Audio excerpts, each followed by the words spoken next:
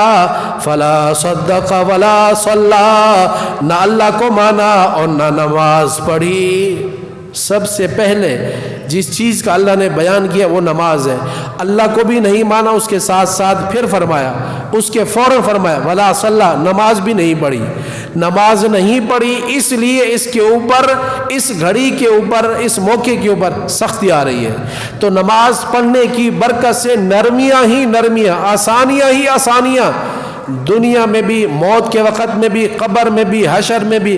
اکثر میرا موضوع یہی ہوتا ہے نماز، اس لیے کہ نماز کے جو دنیا آخرت میں فوائد ہیں، سجدے کے جو دنیا آخرت میں فوائد ہیں، اور کوئی بڑی عبادت اللہ نے اتنی کہ جس کے اندر اتنے بڑے انعامات ملتے ہوں، اتنے بڑے انعامات کے ساتھ ساتھ حدیث میں آتا ہے آپ علیہ السلام نے ارشاد فرمایا میں ایک مرتبہ سویا ہوا تھا، اس موقع کے اوپر رب العالمین نے اپنی شان کے مطابق مجھ سے سوال کیا، خواب میں ہی سوال کیا کہ آپ بتائیں کہ ایسی کون سی چیز ہے کہ جس سے آدمی کے گناہ معاف ہو جاتے ہیں۔ تو آپ نے جواب میں اللہ کے حضور فرشتوں کے سامنے جواب میں آپ نے یہ فرمایا کہ قدم مسجد کی طرف اٹھانا، مشکل سردی کے موقع کے اوپر وضو کرنا آدمی کے گناہوں کو ختم کر دینے والی یہ عبادت ہے۔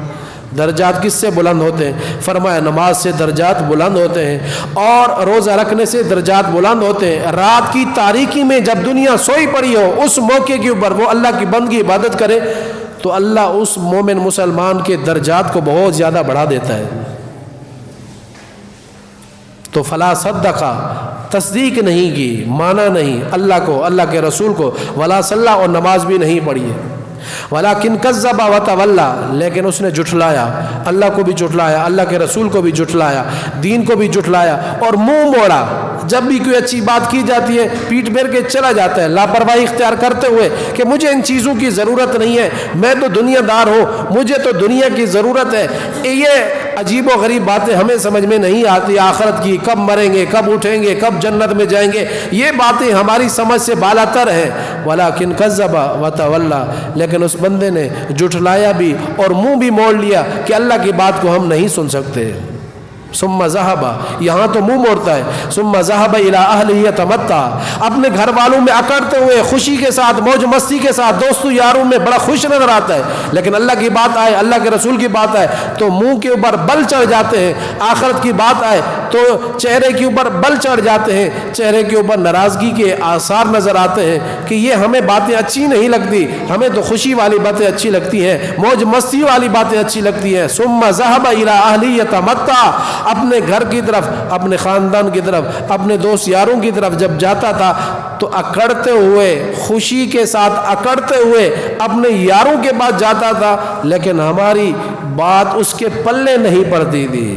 دنیا میں کتنے ایسے لوگ ہیں کہ جب ان کو عیاشی کی بات کی جائے، زنا کی، شراب کی، بدکاری کی، بے حیائی کی، فحش گفتگو کی بات کی جائے تو لاکھوں منٹ ان کے سامنے کی جائے وہ بڑی موج مستی سے سنتے رہتے ہیں۔ جب ان کے سامنے اللہ کی بات کی جائے، اس لیے کہ اللہ کی محبت ہی نہیں ہے، اللہ کے رسول کی محبت نہیں ہے، بات تو اس وقت اچھی لگتی ہے کہ جب اللہ سے محبت ہو، عقیدت ہو، احترام ہو اور محبت کے جذبات ہوں، تو پھر وہ باتیں سونے سے بھی زیادہ قیمتی لگتی ہیں۔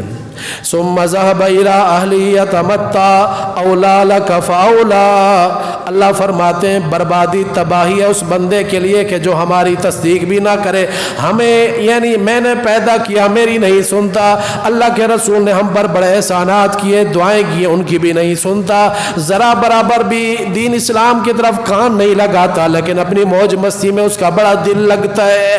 اولا لك فاولا ثم اولا لك فاولا، افسوس ہے بندے تیرے لیے، اے غافل بندے، دنیا کی موج مستی میں تو بڑا پڑا ہوا ہے لیکن میری بات کی طرف تیرے کان کیوں نہیں کھڑے ہوتے؟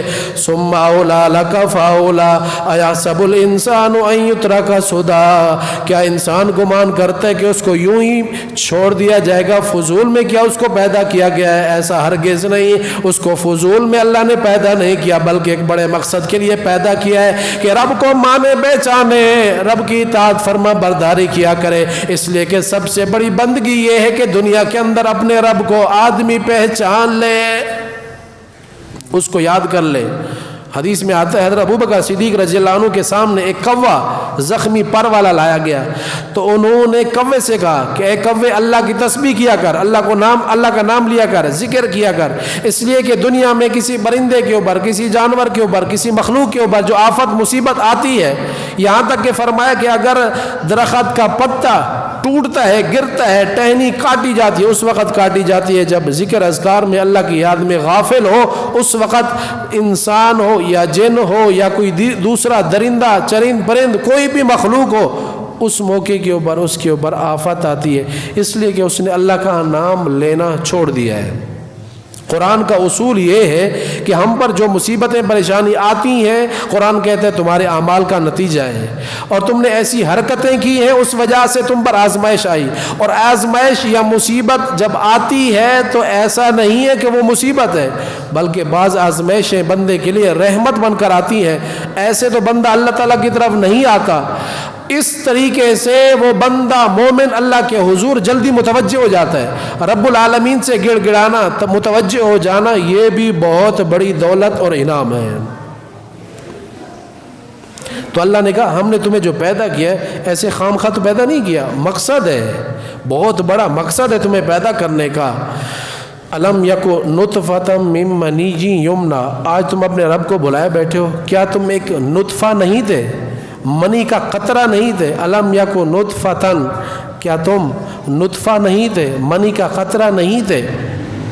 من منی یمنا، منی کا ایک قطرہ تھے تم، جس کو ٹپکایا گیا، گرایا گیا رحم کے اندر، اس موقع کے اوپر رب العالمین نے تمہارے اس رحم والی حالت میں، نطفے والی حالت میں کس طرح سے پانی کے گندے قطرے سے ایک عقل مند بندہ، سمجھدار بندہ، خوبصورت انسان اللہ نے کیسے پیدا کر دیا ہے؟ کیا اللہ کو تم بلا چکے ہو؟ کیا اللہ اس بات پر قادر نہیں ہے کہ دوبارہ نئے سرے سے تمہیں پیدا کرے؟ الم یکن نطفۃ من منی یمنا، کیا تم پانی کا قطرہ نہ تھے، نطفے کا قطرہ نہ تھے کہ جس کو رحم کے اندر ٹپکایا گیا؟ ثم کان علقۃ فخلق فسوى، تم تو پانی کا قطرہ گرا کے سو گئے، چلے گئے کہ تم نے سمجھا کہ اب سارا معاملہ ختم ہو گیا، نہیں، بلکہ اسی پانی کے قطرے کو رب العالمین فرماتے ہیں ثم کان علقۃ، 40 دن تک میں نے سنبھال کے رکھا کہ پھر وہ خون کا لوتھڑا، خون کا قطرہ، خون کا ایک ٹکڑا بن گیا۔ اس کے بعد اگلا 40 دن آئے تو اس میں اسی خون کے قطرے کو رب العالمین نے بوٹی بنائی، ایک لوتھڑے کی شکل بنائی، پھر بوٹی تیار ہو گئی تو اس کے اوپر رب العالمین نے ہڈیاں چڑھائیں، ایک ایک اعضاء بنائے، سر بنائے، کان بنائے، ہاتھ پاؤں بنائے، اور اس کے اندر خوبصورت شکل بنائی۔ دنیا کا جتنا بھی بڑے سے بڑا مصور کیوں نہ ہو، بڑے سے بڑا تصویر بنانے والا کیوں نہ ہو، اپنی تصویر کو پانی سے بچاتا ہے۔ میری تصویر کے اوپر، میری پینٹ کے اوپر، میرے اس کاریگری کے اوپر پانی کا قطرہ چلا گیا تو میری تصویر خراب ہو جائے گی۔ رب العالمین فرماتے تم دیکھتے نہیں میں کیسا مصور ہوں، پانی کے قطرے سے خوبصورت شکل اور خوبصورت مرد عورت کو بنا ڈالتا ہوں۔ سبحان اللہ، کیا رب کی شان ہے کہ پانی کے قطرے سے ایک خوبصورت انسان مرد اور عورت بنا لیتا ہے۔ اور کیا اللہ نے میرے اس کی بات کے بعد فرمایا خلق فسوى، صحیح صحیح بنایا اور بالکل ٹھیک ٹھیک بنایا، کوئی ایسا نہیں کہ ایک کی آنکھ ٹیڑھی ہو دوسرے کی سیدھی ہو، ایک آنکھ بڑی ہو دوسری چھوٹی ہو، اور کان ایک چھوٹا ہو دوسرا بڑا ہو۔ رب العالمین نے بالکل صحیح 100% بندے کی تخلیق کرنے کے اندر صحیح اللہ نے خود فرمایا میں نے بنا دیا ہے۔ فجعل منہ الزوجین الذکر والانثی، پھر اس قطرے سے اللہ نے جوڑا بنا دیا، مرد کا یا عورت کا، یعنی مرد کو پیدا کر دیا یا عورت کو پیدا کر دیا اس پانی کے چھوٹے سے قطرے سے۔ الیس ذلک بقادر علی ان یحیی الموتى، آخر میں اللہ نے فرمایا کیا اللہ قادر نہیں ہے کہ دوبارہ مردے سے زندہ کو دوبارہ پیدا کرنا؟ ایک چیز کو ختم کر دیا اور اس کے بعد دوبارہ رب العالمین پیدا کرنے کے اوپر کیا قادر نہیں ہے؟ اتنا مشکل ترین کام، جب پانی کے منی کے ایک قطرے سے اتنا بڑا خوبصورت انسان اللہ نے بنا دیا، مشکل کام تھا، اللہ نے مشکل کام کو بڑی آسانی سے جب کر لیا ہے تو دوبارہ نئے سرے سے پیدا کرنا اللہ کے لیے کیا مشکل ہے؟ اگر سمجھ میں نہیں آتا تو اپنے ابا آدم علیہ السلام کو دیکھو کہ کچھ بھی نہیں تھا، اللہ نے مٹی اکٹھی کی، اس کے بعد پھر مکمل مجسمہ تیار کر کے اس میں روح ڈالی اور اس کے بعد تمہاری نسل کو اللہ تعالیٰ نے بڑھایا۔ تو اللہ نے سارے کا سارا خلاصہ بیان کرنے کے بعد آخر میں یہ جو خاص بات تھی جس کا مقصد تھا قیامت، اس قیامت کی طرف رب العالمین نے تمام کے تمام بندوں کو متوجہ کیا ہے کہ جو بھی تم دنیا میں کر کے آؤ گے رب کے حضور سارا کا سارا ریکارڈ تمہارے سامنے ایک دن نظر آنے والا ہے۔ اچھا کرو گے سارا ریکارڈ سامنے، برا کرو گے قتل کیا، زنا کیا، چوری کی ہے، ساری کی ساری چیزیں سامنے آئیں گی۔ ہمارے کچھ دنوں پہلے سانحہ سیالکوٹ کے جس کے اندر جو میڈیا میں بہت بات آئی ہے، سانحہ سیالکوٹ کے اندر ہمارے مسلمان بھائی ہی تھے، انہوں نے ایک غیر مسلم کو ناحق، ہمیں تو پوری تفتیش یا پوری تحقیق نہیں ہے لیکن جو علماء کے ذریعے ہم نے سنا ہے، ناحق کسی ایک سری لنکن کو قتل کیا ہے۔ آپ علیہ السلام کا ارشاد ہے کہ جس بندے نے کسی ذمی کو، کافر ہے وہ مسلمانوں کے ماتحت رہتا ہے، مسلمانوں سے اس نے پناہ لی ہوئی ہے، آپ نے فرمایا جس نے کسی ایسے بندے کو جس کو اللہ نے، اللہ کے رسول نے امان دے رکھی ہے، یعنی دین اسلام کا طریقہ ہے کہ جس بندے کو، کافر کو مسلمان پناہ دے دے تو وہ اسلام کی پناہ میں آ جاتا ہے، اس کو ذمی کہا جاتا ہے۔ آپ نے فرمایا جس مسلمان نے کسی کافر کو قتل کر دیا، ذمی کو قتل کر دیا، جنت کی خوشبو بھی وہ مسلمان نہیں سونگھ سکے گا۔ بعض دفعہ آدمی کہتا ہے میں بڑا دین کا کام کر رہا ہوں، اللہ کے رسول کی محبت میں کام کر رہا ہوں، یہ اللہ کے رسول کی محبت میں کام نہیں ہے۔ جب ذاتی جذبات بیچ میں شامل ہو تو وہ دین کا کام نہیں رہتا۔ دین کا کام تو وہ ہے کہ جس کے اندر اللہ کے رسول کے مسئلے کی مہر ہو، علماء دین بتا دیں کہ یہ کام ٹھیک ہے تو وہ کام ٹھیک ہوتا ہے۔ جب علماء دین بتا دیں کام غلط ہے کسی انسان کو، یہاں تک کہ چڑیا آخرت میں اللہ کی بارگاہ میں درخواست کرے گی، الہی تیرے اس بندے نے میری گردن اڑائی اور اس میں میرا کوئی قصور بھی نہ تھا، اس کا کوئی ذاتی مقصد بھی نہ تھا، خام خواہ اس نے مجھے قتل کیا، اب مجھے انصاف دلاؤ، مجھ چڑیا کو اس نے ہلاک کیا، اس کا مجھ سے میرا بدلہ دلاؤ۔ حدیث میں آتا ہے چڑیا کے بدلے میں آدمی مارا جائے گا۔ حضور نے فرمایا ناحق ایک چونٹی کو بھی جس نے قتل کیا اس نے اللہ کے رسول کی نافرمانی کی۔ آپ نے فرمایا ناحق چونٹی کو بھی قتل کرنا بڑا جرم ہے۔ چھوٹی سی چونٹی ہے، پھر ہم جو گالیاں اور انسان اور پھر مسلمان کو اتنا کچھ کہہ دیتے ہیں، اس کا ایک نہ ایک دن پھر افسوس اس بندے کو ضرور ہوگا۔ اس لیے اللہ کی عبادت کے ساتھ ساتھ مخلوق کے ساتھ ہمدردی، خیر خواہی، یہ دین اسلام کا درس ہے۔ اللہ ہم سب کو عدل و انصاف، پیار محبت نصیب فرمائے۔